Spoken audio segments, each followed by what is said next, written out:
Good morning students.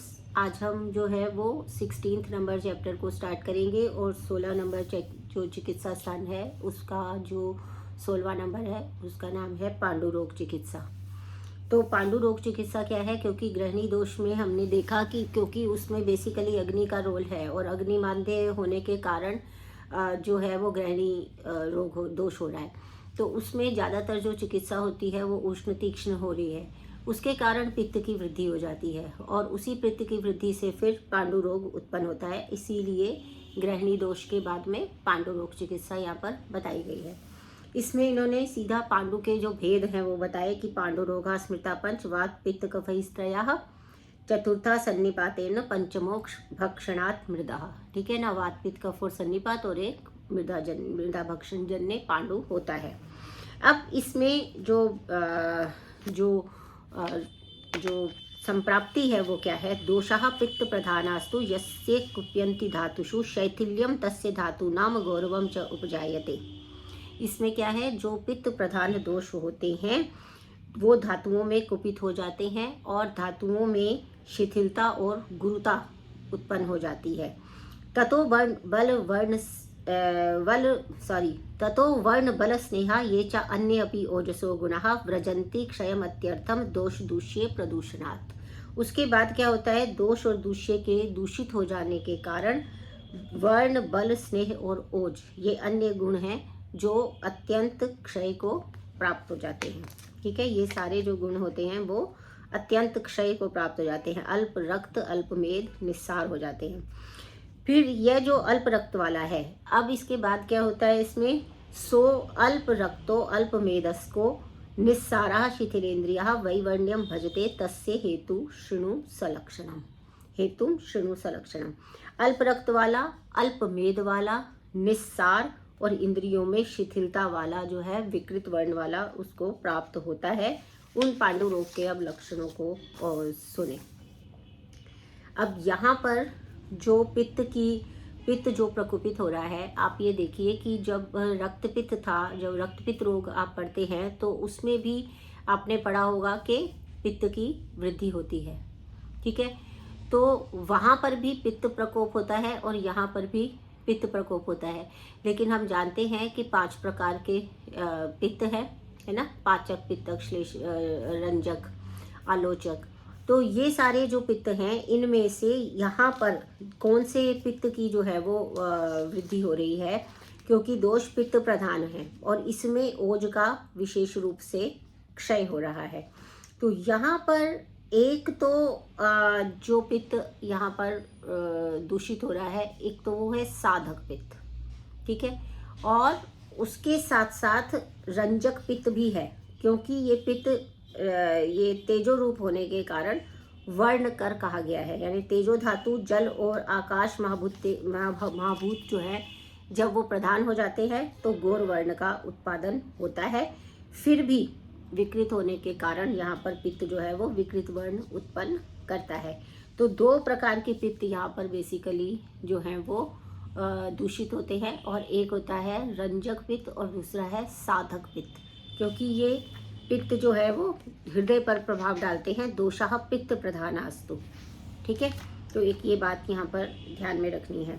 फिर होता है कि किस किस कारणों से पांडु रोग का निदान क्या है, क्षार अम्ल लवण अत्युष्ण विरुद्ध असात्म्य भोजनात्। ये सब आपको जो है वो जैसे मैंने पहले भी बताया हुआ है, इन सब को नंबरिंग करके आपको याद रखना है, क्योंकि यहाँ पर ये जब इन्होंने बोला कि क्षार अम्ल लवण अत्यंत उष्ण विरुद्ध असात्म्य सेम उड़द तिल खली, ये है ना, निष्पाव माश पिन्याक तिल तेल निषेवणात्, इनके तिल खली और तिल के तेल के सेवन करने से विदग्धे अन्न के विदग्ध होने पर, दिवा स्वप्नात् व्यायामात् मैथुनात् तथा।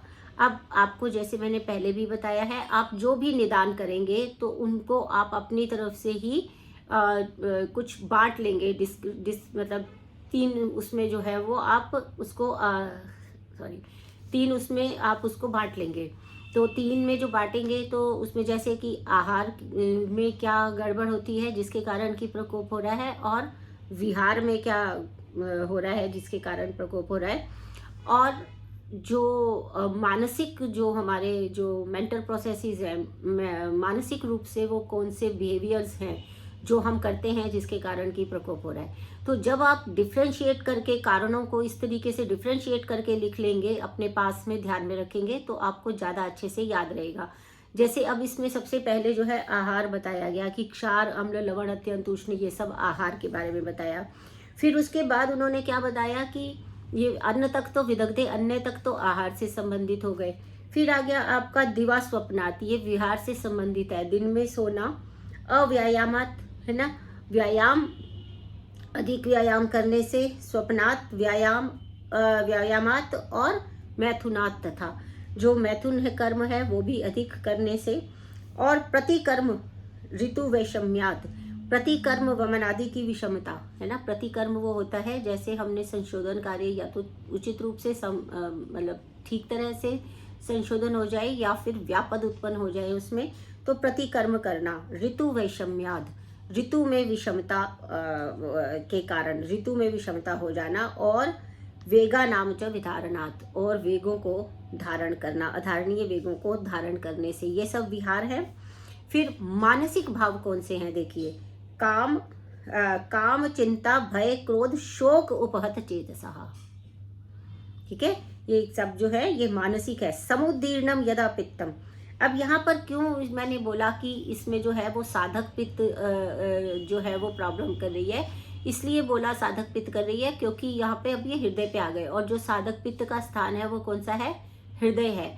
तो ये जितने भी जो ये प्रतिकर्म है, सॉरी, ये जो काम, चिंता, भय, क्रोध, शोक, उपहत चेतसा है, जो चित्त जो है वो इन सब से उपहत हो जाता है, उसमें क्या होता है इन कारणों से, समुदीर्णम यदा पित्तम, एक्चुअल संप्राप्ति तो यहाँ से स्टार्ट हो रही है, कैसे, समुदीर्णम यदा पित्तम, इन कारणों से जो पित्त है वो समुदीर्ण, उदीर्ण हो जाती है, यानी कि अपने जो उसका सामान्य जो उसकी मात्रा है उससे बढ़ जाती है। हृदय समवस्थितम, समवस्थितम, हृदय में आके अवस्थित होती है। वायुना बलिना क्षिप्रम संप्राप्य दमनीर दशा, फिर क्या होता है, ये इससे आक्रांत मन है, पित्त ये हृदय में संक्षिप्त हो गई है, और इसमें से हृदय बलवान वायु के द्वारा फेंका हुआ। अब बलवान वायुना बलिना क्षिप्तम, बलवान वायु के द्वारा इसको हृदय से निकालकर 10 धमनियों में, क्योंकि हृदय में 10 धमनियां हैं, आपको पता है, वहां से जो 10 होती हैं, उसके बाद वो 10 में जाता है, 10 धमनियों को प्राप्त करके सभी प्रपन्नम केवलम देहम, संपूर्ण देह में व्याप्त होता है। त्वग मांसांतरम आश्रितम, त्वचा और मांस में आके आश्रित हो जाता है। प्रदूष्य कफवाताश्रिक त्वंग मांसानि करोति तत्, इसके बाद वो कफ, वात, रक्त, त्वचा और मांस को प्रदूषित करके त्वचा में कैसे कलर कर देता है, पांडु, हारिद्र, हरितानि वर्णान बहुविधांश त्वची, त्वचा में पांडु, हारिद्र और हरित आदि अनेक प्रकार के वर्णों को उत्पन्न करता है। हारिद्र जो होता है वो हल्दी के जैसा, हरिद्रा भी कहते हैं हल्दी को, वैसा पीला, और हरित, हरा आदि अनेक वर्णों को उत्पन्न करता है, उसे पांडु रोग कहा गया है। क्योंकि इन सारे वर्णों में भी ज्यादातर जो होता है वो पांडु होता है, इसलिए इसका नाम अधिकता से पांडु वर्ण ही होता है, इसलिए पांडु रोग इसको कहा गया। तो यहाँ पर जो बेसिकली संप्राप्ति है वो समुदीर्णम यदा पित्तम हृदय समवस्थितम से है। तो इस बात से, इस मूल श्लोक से हम ये समझ पाते हैं कि यहाँ पे कौन सा पित्त दूषित हो रहा है, साधक पित्त, क्योंकि साधक पित्त का स्थान ही हृदय होता है, ठीक है।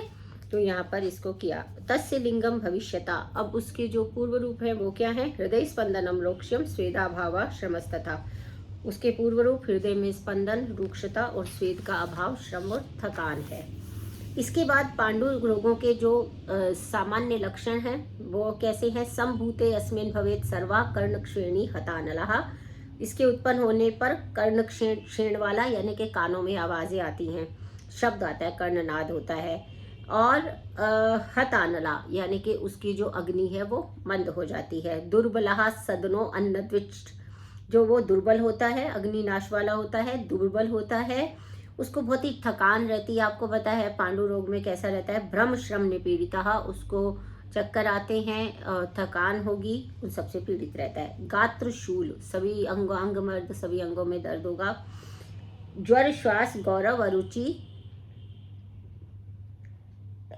सॉरी गात्रशूल, ज्वर, श्वास, गौरव, अरुचि, ये क्या है, मान न रहा। इसमें क्या क्या है, गात्रशूल है, ज्वर, श्वास, गौरव है। मृदितैः गात्रैश्च पीड़ितो उन्मथितैरिव, यानी मृदितैरिव गात्रैश्च पीड़ितो उन्मथितैरिव, क्या कैसे हो जाते हैं इसमें गात्र, जैसे किसी ने मारपीट के फेंक दिया हो, है ना।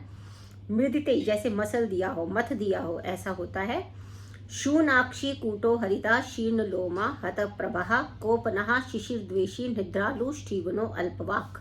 शूनाक्षी कूटो हरिता, ये जो अक्षी कूट होते हैं, ये जो एरिया है, ये काफ़ी स्वेलिंग हो जाती है, इनमें हरित हो जाता है। शीर्ण लोमा, बाल झड़ जाते हैं उसके। हत प्रभा, बिल्कुल ग्लो चला जाता है फेस से, एकदम डल हो जाता है फेस। कोपनः शिशिर द्वेषी, कोपनः क्रोधित होने वाला, क्रोध आता है उसको बहुत। और शिशिर द्वेषी, सर्दी से उसको द्वेष होता है, शीत वस्तुओं से। निद्रालु होता है। शीवनो, स्पीटिंग होती है बार बार। और अल्पवाक, कम बोलता है, क्योंकि एनर्जी लगती है ना बोलने में भी। पिंडिको उद्वेष्ट, यानी कि जो ये जो काफ मसल्स हैं, इनके अंदर क्रैम्प्स होते हैं। कटी उरु पाद रुक सदनानी, कटी उरु और पाद और रुक में जो है, कटी प्रदेश में और उरु प्रदेश में, जो मतलब थाइज होती हैं, और जो बैक होती है, लोअर बैक, और पैरों में पीड़ा, अंगों में थकावट, ये सारे लक्षण कहे गए हैं। इसके बाद 4 प्रकार क्या है, जैसे तो आहारैर उपाचरैश्च वातलै कुपितो अनिलः जनियेत कृष्ण पांडुत्वम तथा रुक्षारुण अंगताम अंगमर्दम रुजम तोदम कंपम पार्श्वशिरोरुजम वर्चा शोषस्य आस्य वैरस्य शोफानाह बलक्षयान। इसमें कोई भी ऐसी बात नहीं है कि जो स्पेशली बताई जाए, आप सब इजीली इसको ग्रैस्प कर सकते हैं कि वातवर्धक आहार विहार करेंगे तो कृष्ण होगा, पांडुवर्ण होगा, अंगों में रुक्षता होगी, जो भी टिपिकल वात के लक्षण है वो सारे इसमें आ जाएंगे। उसके बाद पित्तलस्य आचितम पित्तम यथोक्तई स्वयं प्रकोपणे दूषित्वा तो रक्तादीन पांडु रोगाय कल्प्यते। फिर जो पित्तल है, जो पित्तज पांडु रोग है, उसमें पित्त प्रकृति वाले पुरुष के कहे गए को, पित्त को प्रकोपित करने वाले कारणों से संचित पित्त रक्त आदि को दूषित करके पांडु रोग को उत्पन्न कर देता है। अब वो कैसा होता है, सपीतो हरिताभो व ज्वर दाह समन्विता, वो जो उसके अंदर जो है पीला होता है, हरित वर्ण होता है, ज्वर और दाह वाला होता है। तृष्णा मूर्छा पिपासार्ता पीत मूत्र शक्र नरा, इसमें पिपासा से पीड़ित, पीले मूत्र रक्त, ये सब हो जाएगा। स्वेदना शीत कामश्च न अन्नम अभिनंदती, स्वेदन होता है उसको काफी, वो शीतल वस्तुओं की कामना करता है और अन्न को नहीं चाहता है। कटुकास्यो न चास्य उष्णम उपशेते अम्लमेव च, यानी कि उसके मुख में कटुता रहती है, अंग में मुख में भोजन के विदग्ध हो जाने, कड़वा स्वाद होता है, और उष्ण और अम्ल पदार्थ उसको सुखकर नहीं होते हैं, क्योंकि उससे पित्त वृद्धि होती है ना, ऑलरेडी पित्त की वृद्धि है। तो जो भी हमारा जो शरीर है वो बहुत अच्छे से जो है वो बना हुआ है, जिसकी चीज़ की उसको आवश्यकता नहीं होती है वो खुद ही उसकी इच्छा नहीं करता है, ये उसमें नॉर्मल ही एक सिस्टम सेट है। तो शरीर बहुत अच्छे से प्राकृतिक रूप से बना हुआ है, हम ही उसमें गड़बड़ करते हैं, अजीब अजीब आहार विहार का जब ध्यान नहीं रखते हैं तो हम ही गड़बड़ करते हैं। शरीर तो अपने आप में बिल्कुल सही बना हुआ है, और वो प्रतिरोध भी करता है, जो चीज़ें उसके लिए हानिकर है वो उसको ना लेने के लिए अरुचि उत्पन्न करता है, और जो चीज़ें उसके लिए लाभकर है उसके लिए भी वो इच्छा करता है। ये और बात है कि हम उसकी इच्छाओं का सम्मान नहीं करते हैं ना, तभी बीमार होते हैं। तो इसलिए क्या होता है कि इसमें भोजन के उद्गारो अम्लो विदाहश्च विदग्धे अन्यस्य जायते दौर्गंध्यम भिन्न वर्चसत्वम दौर्बल्यम तम एव च, इसमें मल पतला हो जाता है, शरीर में दुर्गंधी होती है, और क्या होता है, दुर्बलता और नेत्र के सामने अंधेरा होता है। फिर कफज वाला है, विवृद्धा श्लेष्मलई श्लेष्मा पांडु रोगम सब पूर्ववत, पहले की ही तरह वो श्लेष्मल आहार विहार की वृद्धि से वह श्लेष्मा पूर्ववत पांडु रोग को उत्पन्न करता है। इसमें करोति गौरवम तंद्राम छर्दीम श्वेताव भासताम प्रसेकम लोम हर्षम च सादम मूर्छाम भ्रमक्लमम, ये आपको मालूम है, ये सब इसमें एक्सप्लेन करने की जरूरत नहीं। प्रसेकम लोम हर्षम तथा आलस्यम अरुचिम वाक्स्वर ग्रहम शुक्ल मूत्राक्षी वर्चसत्वम कटु रूक्ष उष्ण कामताम शवथु मधुरास्यत्वम त्वइति पांडवामया कफात, कफ से होने वाले ये सारे लक्षण आप याद कर सकते हैं, इसमें कुछ भी नहीं है। सर्वान्न सेविनः सर्वे दुष्टा दोषास्त्रि दोषजम, सभी अन्नों का सेवन करने वाले मनुष्यों के सभी दोष दूषित होने पर त्रिदोष लिंगम कुर्वन्ति पांडुरोगम सुदुस्सहम, सभी जो दोष हैं उनके सभी लक्षणों को यहाँ पे ये उत्पन्न करता है। यहाँ पर ये आपको बता देना चाहती हूँ विशेष रूप से कि पांडु रोग जो है वो आप जानते ही होंगे, अब तर्पणज व्याधि नहीं है बल्कि ये संतर्पणज व्याधि है, क्योंकि इसमें जो है ब्लॉकेज होती है, जो कफ है वो उसके मार्ग को रोकता है वृद्ध होकर, इसलिए ये पांडु रोग जो है ये संतर्पणज व्याधि है, अब तर्पणज नहीं है। ठीक है, तो यहाँ पर फिर आता है मृत्तिका भक्षण जन्य। मृत्तिका दनशीलस्य कुपयंती अन्यतमो मलः कषाया मारुतम पित्तम उष्रा मधुरा कफम। मृत्तिका सेवन से उत्पन्न पांडु रोग है। मिट्टी खाने वाले जो हैं उनको अन्यतम यानी वात आदि दोषों में से कोई एक दोष प्रकोपित होता है। अगर कषाय रस प्रधान मृत्तिका होती है तो वात दोष को, ऊसर मिट्टी जो होती है, जो ये ऊसर मतलब जो उपजाऊ भी नहीं होती, वैसी मिट्टी ये पित्त दोष को, और मधुर मिट्टी कफ दोष को प्रकोपित करती है। मिट्टी क्या करती है? कोपयेन मृद रसांदिष्ट रोक्ष्याद भुक्तम विरुक्ष्येत पूर्यत्य अविपक्वैव स्रोतांसी निरुणद्धि। तो वो क्या करती है? अब अविपक्व बिना पचे ही स्रोतों को पूरित कर देती है, क्योंकि यहाँ पर मिट्टी रूक्ष होती है और खाए हुए और जो भी आहार आदि वो खाता है उसको सुखा देती है मिट्टी से, तो आपको मालूम ही है सूख जाता है, रस सब रूक्ष कर देती है। अविपक्व बिना पचे ही स्रोतों को पूरित कर देती है और उनका मार्ग रोक देती है।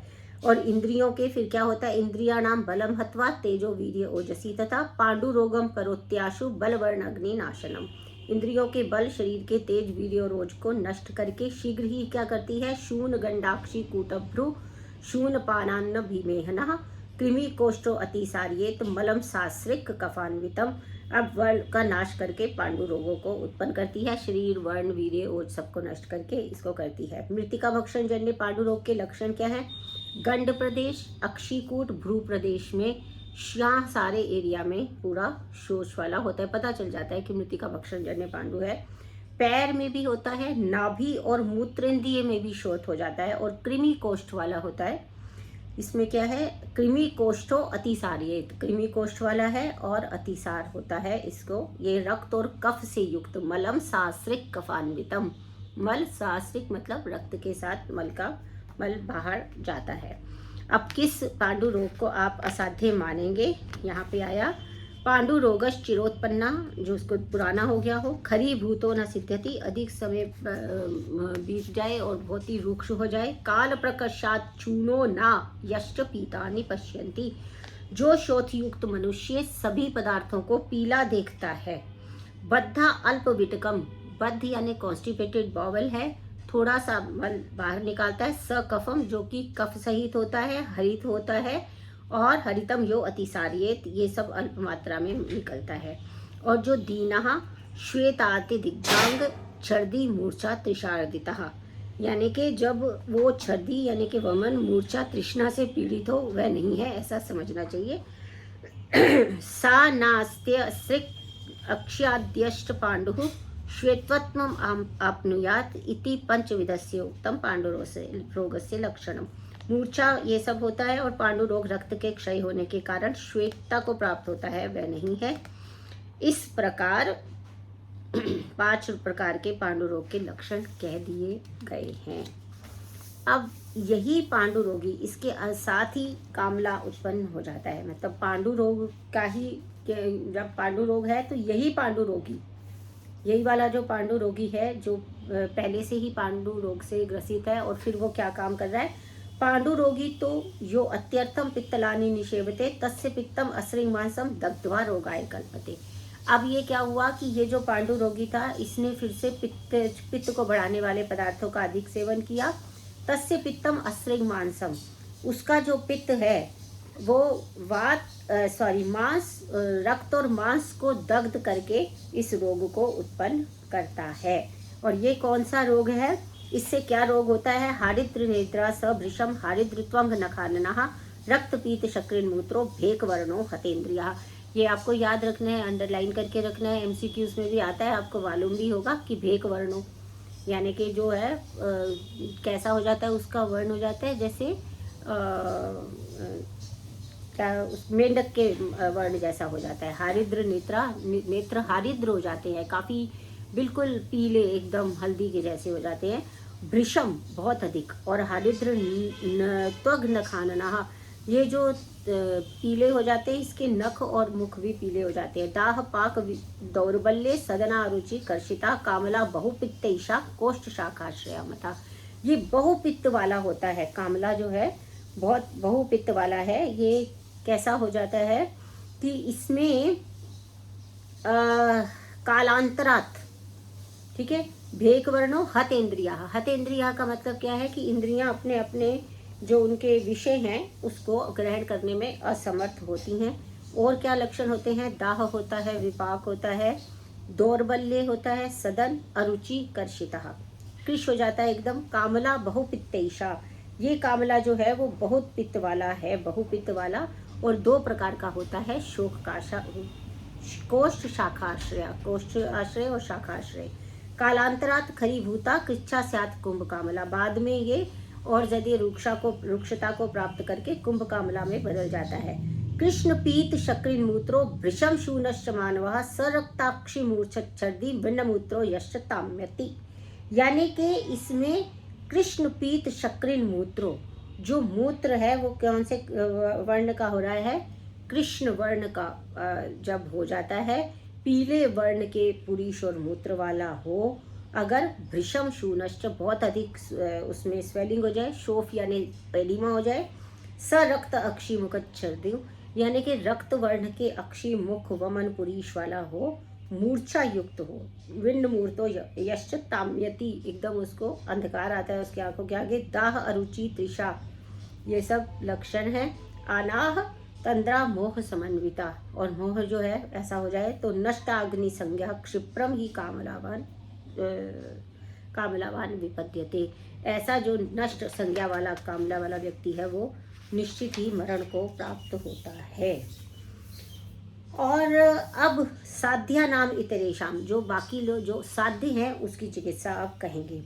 तत्र पांडवामयी स्निग्ध तीक्ष्णैर ऊर्ध्व अनुलोमिकई, ये अब सिद्धांत स्टार्ट हो गए हैं। तो ये सिद्धांत सबसे पहले आएगा कि पांडु रोगी जो है, क्योंकि मैंने आपको बताया है कि वो ऑब्स्ट्रक्शन के कारण होता है, कफ की वृद्धि से जो ऑब्स्ट्रक्ट हो जाते हैं स्रोतस, उसके कारण होता है।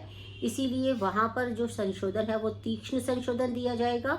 और कामला के रोग में क्योंकि पहले से ही पित्त बहुत अधिक ही वृद्ध होता है, तो ऐसे में उसको मृदु विरेचन ही दिया जाएगा, क्योंकि जितनी भी संशोधन औषधियाँ होती हैं वो अपने आप में उष्ण तीक्ष्ण रूक्ष व्यवाही विकासी ये सब वाली होती हैं। अगर इनको कामला में तीक्ष्ण दे दिया जाएगा तो वो जल्दी ही मृत्यु को प्राप्त होगा, क्योंकि पहले से ही उसमें पित्त की वृद्धि हो रखी है।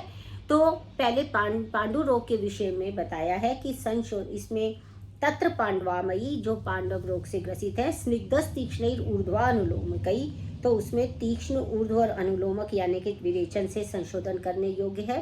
संशोध्यो मृदुभिस्तिक्तई कामलीतु विरेचनी, और विरेचन में क्या करना है? कामला रोगी को मृदु और तिक्त द्रव्यों से विरेचन देना चाहिए। ठीक है, तो ये सिद्धांत है और इसको आपको ध्यान रखना है। ताभ्याम संशुद्ध कोष्ठाभ्याम, अब ताभ्याम शब्द आ गया, यानी दोनों में ही जब कोष्ठ संशुद्ध हो जाए, यानी सबसे पहले पांडव और कामला दोनों में ही सबसे पहले संशोधन कहा गया है। ये पहले सिद्धांत में बता दिया है। ठीक है, तो सिद्धांत में जब उन्होंने ये बताया तो पहले पांडव में तो तीक्ष्ण करना है, ऊर्ध्व विरेचन। ऊर्ध्व विरेचन मतलब वमन, है ना। और फिर ये जो कामली है, कामला वाला जो रोगी है, इसमें मृदु विरेचन जो है वो मृदु संशोधन करना है। शालीन स यव गोधूमान पुराणान यूष संहितान मुद्ग आढ़क मसूरैश्च जांगलैश्च रसैर्हिते, यानी इसमें जो है वमन और विरेचन जब संशुद्ध हो जाए तब उसमें पथ्य अन्न हितकर, जौ के साथ गेहूं, पुराने शाली चावल और यूष से युक्त मूंग और अरहर और मसूर के हितकर यूषों से, और जांगली जो पशु पक्षियों के मांस रस देने चाहिए। और फिर यथा दोषम विशिष्टम च तयोर भैषज्यम आचरेत, फिर दोष के अनुसार, जिस दोष की अधिकता हो उसके अनुसार विशिष्ट औषधि का प्रयोग करना चाहिए। पंचगव्यम महातिक्तम कल्याणकम अथापि वा स्नेहार्थम घृतम दद्यात कामला पांडु रोगिणी। यहाँ पर उन्होंने विशेष रूप से बता दिया, पंचगव्य घृत, महातिक्त घृत और कल्याणक घृत भी देना चाहिए। अब आपको ये पता होना चाहिए कि जो नाम से श्लोक में मूल रूप से आ जाता है, इनके जो द्रव्य हैं, आगे जो बाकी के जो जैसे चिकित्सा बताई है वो तो आप चिकित्सा में पढ़ लेंगे, लेकिन इनके जो इंग्रेडिएंट्स के साथ में इनकी जो जिस तरीके से ये बनाए जाएंगे और इनका क्या लाभ होगा, ये सब आपको जो है इंग्रेडिएंट समेत याद करना है, क्योंकि आपको ध्यान में नहीं रहता है ना कि कौन से योग पूरे पूरे याद करें कौन से ना करें। तो जिनका वर्णन मूल श्लोक में आ जाए वो करने ही हैं। तो पंचगव्य महातिक्तम कल्याणकम मथापिच। अब आप ये ध्यान में रखिएगा कि ये बहुत बहुत ही ज़्यादा इफेक्टिव हैं, और आज की डेट में भी जो पांडु रोग किसी चीज़ से ठीक ना हो रहा हो वो इन घृतों का प्रयोग करके ठीक होता है। कामला भी ठीक होता है, यानी कि हम आजकल आधुनिक चिकित्सा पद्धति में देखते हैं कि वो जो है घृत और तेल को एकदम घृत को मना कर देते हैं जब कामला रोग होता है। लेकिन आयुर्वेद के हिसाब से यदि आप उसका डायग्नोसिस करते हैं, उसका निदान करते हैं, तो उसमें ये घृत का प्रयोग कहा गया है। फिर इसके बाद अब योग शुरू हो जाते हैं। देखिए, मैं आपको पहले भी बता चुकी हूँ, एक बार फिर बताती हूँ। जितनी भी चिकित्सा आप करेंगे, जो भी चिकित्सा आप करेंगे, उस चिकित्सा में आपको हर हाल में, चाहे चिकित्सा में कुछ ना पूछा हो, लेकिन अगर चिकित्सा पूछी है तो पहले संप्राप्ति जरूर देंगे। पहले भी बता चुकी हूँ, फिर बता रही हूँ, संप्राप्ति जरूर देंगे। संप्राप्ति के बाद चिकित्सा सूत्र पहले देंगे, फिर योग देंगे, और लास्ट में पथ्य और अपथ्य भी देंगे।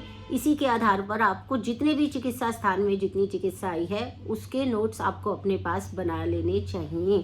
मुझे विश्वास है, मैंने इस क्लास के साथ शुरुआत में काफ़ी क्लासेस लेकर कल सिद्धि आपको कराई दिया था, और फिर अब ये थोड़ा समस्या आ गई, नहीं तो उसी तरीके से कराने का मन था, पर मुझे लगता है कि आप इस माध्यम से भी पढ़ ही रहे होंगे, और आपको करना वही है जो मैं आपको पहले बता चुकी हूँ। ठीक है, उसी के अनुसार आप कोई भी आप देखेंगे, अगर आप ऐसे करेंगे ना, तो आपकी सारे चिकित्सा स्थान में जो चिकित्सा होगी वो 2 या 3 पेज के आपके नोट्स में वो पूरी हो जाएगी। लेकिन उससे जो आपको ज्ञान होगा, उससे जो आप लिख कर उसको अपने पास रखेंगे, वो आपके लिए जीवन भर काम आएगा, और आपको याद भी रहेगा कि क्या करना है।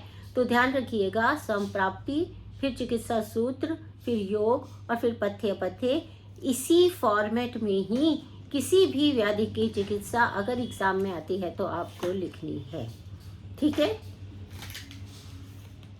तो इसके बाद में अब इसमें जो है उन्होंने बाकी योग बताने शुरू कर दिए कि दाड़िमादि घृत है, कटुकादि घृत है, और द्राक्षा घृत है, और नहीं, इससे पहले भी हैं, पथ्याघृत है, दंती घृत है। ठीक है, ये सब देखिए। पथ्या क्या होती है, हरित की होती है, वो भी अविरेचक है। देखिए, दंती घृत है, वो भी विरेचक है। तो इनके आपको नाम याद करने हैं। द्राक्षाघृत है, हारिद्रादि घृत है, ठीक है, दारवी घृत है, और इसके अलावा यहाँ पर जो है वो फिर इसके बाद यहाँ पे ये बता के फिर उन्होंने कफज पांडु रोग नाशक योग हैं, ये सब आपको खुद ही पढ़ने हैं। विशाल आदि फांटा, ये सब करने हैं। इनमें से जैसे ये जो सारे प्रयोग बताए गए हैं, इसमें से विशेष प्रयोग है। देखिए, इसमें एक चीज़ आपको याद रखनी है कि इसमें लोह भस्म का भी प्रयोग किया गया है। हरित किम प्रयोगेन, यहाँ देखेंगे आप, पांडु रोग नाशन में आप देखेंगे कि श्लोक नंबर 69 अगर आप देखेंगे तो इसके अंदर क्या है, सप्तरात्रम गवामूत्रे भावितम वा अप्य अयोरजः जो शब्द आया है वो लोह भस्म के लिए आया है। तो जहाँ पर आपको कभी पूछा जाए कि जो मेटल्स हैं उनका प्रयोग अगर चरक संहिता में है तो वो कहाँ पे है, तो ये पांडु रोग में 1-2 लोह भस्म का प्रयोग है। इस वाले में आप श्लोक नंबर 68 जिसमें गोमूत्र हरित की बताई गई है उसको भी याद रखेंगे कि गोमूत्र हरित की का जो रोगाधिकार है वो क्या बताया गया है और कहाँ बताया गया है, पांडु रोग चिकित्सा में। ठीक है, और इसमें भी लोह भस्म का प्रयोग किया गया है, ये भी ध्यान में रखना है। इसके अलावा नवायस चूर्ण, इसके सब लक्ष्य, इसके सारे इंग्रेडिएंट सहित, ये ज़्यादा लंबा चौड़ा योग भी नहीं है, इसके भी योग आपको याद करने हैं। मंडूर वटकहा, ठीक है। इससे पहले जो हम पंचगव्य घृत और वो बता चुके हैं, वो कहाँ पे पहले बता चुके हैं आपको मालूम है, उन्माद रोग में भी ये सब महातिक्त घृत और पंचगव्य घृत और ये सब पंचगव्य घृतों का वर्णन है।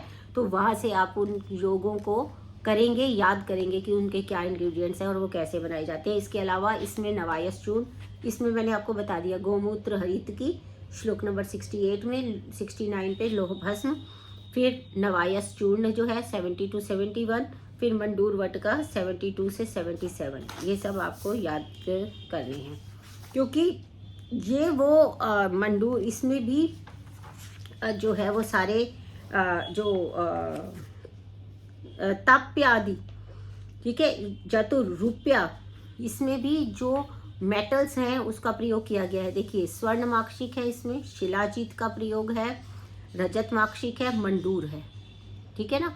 ये सब का प्रयोग यहाँ पर किया गया है। स्वर्ण माक्षिक, शिलाजीत, रजत माक्षिक और मंडूर, इनका हमको इनका जो है आपको योग यूज करना है। इसके बाद है योग राजा। योग राज किस में आया है, किस अध्याय में आया है, इसका क्या रोगाधिकार है, इसके विषय में भी आपसे एग्जाम में भी पूछा जाता है, एमसीक्यूज में भी पूछा जाता है। इसके जो इंग्रेडिएंट्स हैं वो सब आपको याद करने हैं। फिर आता है शिलाजितु वटिका, इसको भी आपको पढ़ना है और याद करना है, क्योंकि ये स्पेसिफिकली यहाँ पर लिखे भी हुए हैं। और पुनर्नवा मंडूर, इसको भी, इसके भी इंग्रेडिएंट्स और इसको भी आपको ध्यान में रखना है कि इसका क्या रोगाधिकार है। बाकी सब आप पढ़ लेंगे, अवलेह, लक्षादि, गुगुल, मंडूर, वटक। और बीज का रिष्ट, इसको भी स्पेसिफिकली ध्यान में रखना है कि बीज का अरिष्ट कहाँ पर आया है, धात्र्य अरिष्ट कहाँ पर आया है, ये सब भी आप याद रखेंगे। और पांडु और कामला में तोय प्रयोगम, ये विशेष रूप से 114 नंबर श्लोक पे देखिए। स्थिरादि श्रितम तोयम पानाहारे प्रशस्यते पांडुनाम कामला अर्थानाम मृद्वीक आमल की रसहा। पांडु रोगों के लिए स्थिरा आदि शालपर्णी, कृष्णपर्णी, छोटी कटेरी, बड़ी कटेरी और गोखरू द्वारा श्रित यानी कि उबाला हुआ जल पीने में आहार में श्रेष्ठ होता है। और कामला से पीड़ित के लिए द्राक्षा का स्वरस और अमल की स्वरस उत्तम होता है। सामान्य चिकित्सा देखिए, फिर सूत्र आ गया। पांडु रोग प्रशाम्यति अर्थम इति प्रोक्तम महर्षिणा विकल्प्यम एतद भिषजा पृथक दोष बलम प्रति वातिके स्नेहभूयिष्टम पैतिके तिक्त शीतलम श्लेष्मिके कटु तिक्तोष्णम विमिश्रम सान्निपातिके। सामान्य चिकित्सा जो है ये भी चिकित्सा सूत्र में आएगी कि वातज पांडु रोगों में स्नेह प्रधान औषध है, पित्तज में तिक्त प्रधान शीतौषध और कफज में कटु तिक्त और उष्णौषध, सान्निपात्यज में तीनों दोषों के लिए वर्णित औषध की कल्पना करनी चाहिए। अब आता है मृतिका भक्षण जन्य पांडु। अब मृतिका भक्षण में तो इसमें क्या करना पड़ेगा, युक्तिज्ञ शोधने तीक्ष्ण प्रसमीक्षीय बलाबलम। जो रोगी है उसके बल और अबल का निश्चित रूप से पहले हमें पता होना चाहिए। निपायेत शरीरात् मृत्तिकाम भक्षिता विषक, इसका मतलब ये हुआ कि जो युक्तिज्ञ चिकित्सक है वो रोगी के बलाबल को जानकर तीक्ष्ण संशोधन के द्वारा खाई हुई मिट्टी को शरीर से पहले बाहर निकाले। निपायेत शरीरात् मृत्तिकाम, शरीर से बाहर पहले जो मिट्टी खाई हुई है उसको बाहर निकालना है। कैसे? शोधन करना है, तीक्ष्ण शोधन से करना है इसको। फिर क्या है, व्योषादि घृत का प्रयोग, नागरेशादि घृत, मृत्तिका भक्षण निवारण विधि। ये इसको जो नहीं छोड़ते हैं उसमें क्या क्या करना है, ये 122वें नंबर पे बताया है कि मिट्टी खा अगर नहीं छोड़ता है तो द्वेष करने वाले, दोषों को नष्ट करने वाले द्रव्य वाय विडंग, इलायची, अतीस, नीम पत्र, पाठा, बैंगन, इन सब से भावित मिट्टी को खाने के लिए दे। मृत्तिका जन्य पांडु रोग की चिकित्सा है, यथा दोषम कुर्वीत भैषज्यम पांडु रोगिणाम क्रिया विशेषेशो अस्य मतो हेतु विशेषतः, यानी कि पांडु रोगियों के लिए दोष के अनुसार औषध चिकित्सा करनी चाहिए। इसके बाद जो है यहाँ पर आया कि कामला जो रोग था, उसके कामला रोग में क्या था कि दो प्रकार थे, एक था कोष्ठाश्रित और एक था शाखाश्रित। तो इसमें तिल पिष्ट निभम यस्तु वर्चा सृजति कामली श्लेष्मणा रुद्ध मार्गम तत्पित्तम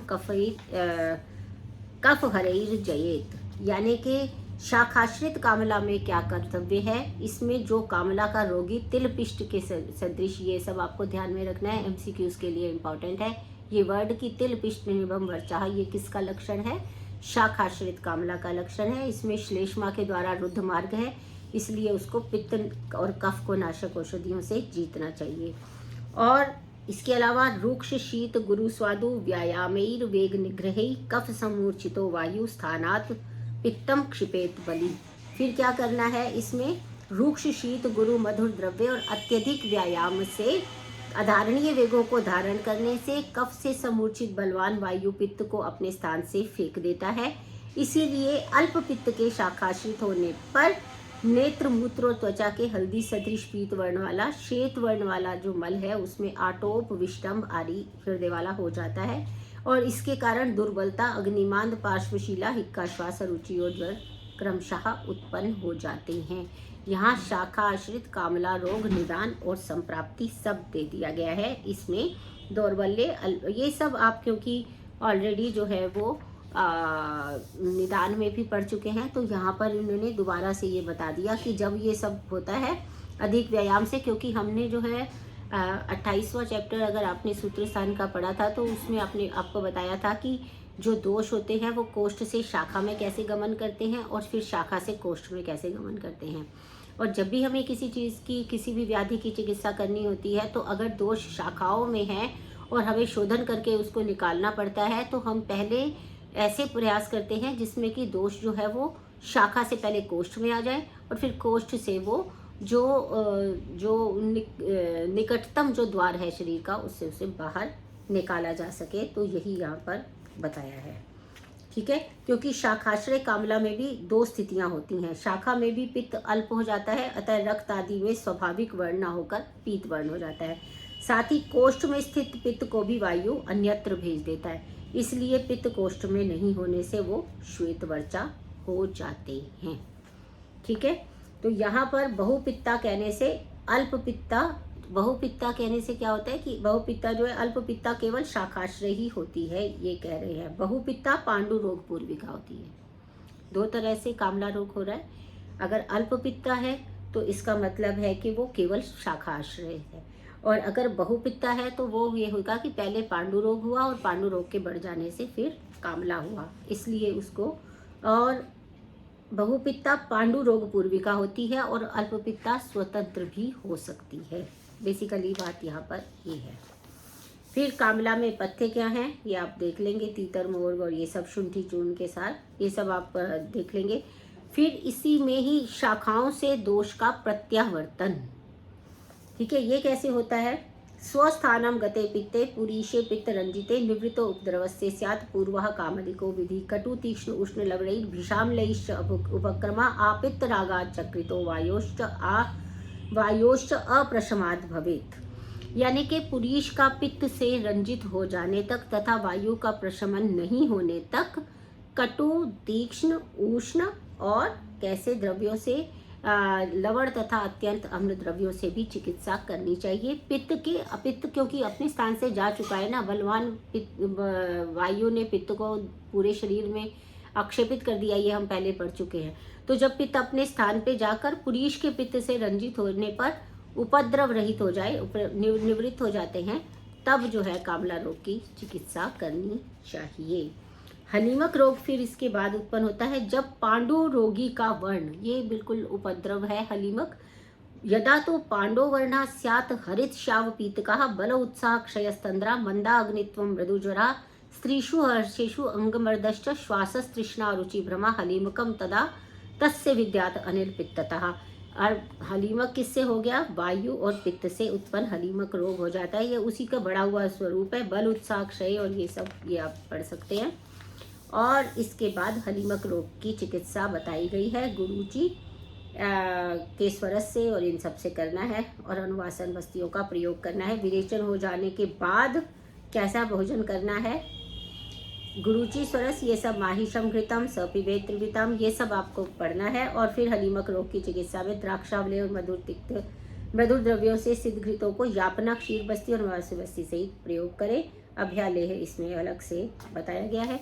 इसी के साथ ही ये आपका 16वां अध्याय आज समाप्त कर रही हूँ, और इसको थोड़ा जल्दी में ही पढ़ाया है क्योंकि आपके अब 4 चैप्टर रह गए हैं और उनके ऊपर भी हम ऐसे जो है थोड़ा जल्दी में आपको मैं वो सारे इंट्रोड्यूस करा दूँ ताकि आपकी सिलेबस ज़रूर ख़त्म होना चाहिए। सॉरी। और कोई भी प्रॉब्लम अगर आपको आ रही है पूरे चरक संहिता में, अभी एग्ज़ाम तो आपके होने ही हैं, तो एग्ज़ाम से पहले किसी भी प्रकार की कोई प्रॉब्लम आपको आ रही है, किसी भी चिकित्सा स्थान में आ रही है, इंद्रिय में, सिद्धि में, जहाँ भी कहीं प्रॉब्लम आ रही है, आप प्लीज़ मेरे से पूछ सकते हैं और आप अपना पढ़ते रहिए। और जिस तरह से मैंने कहा है इसी तरह से चिकित्सा के आप स्थान के नोट्स बनाइए।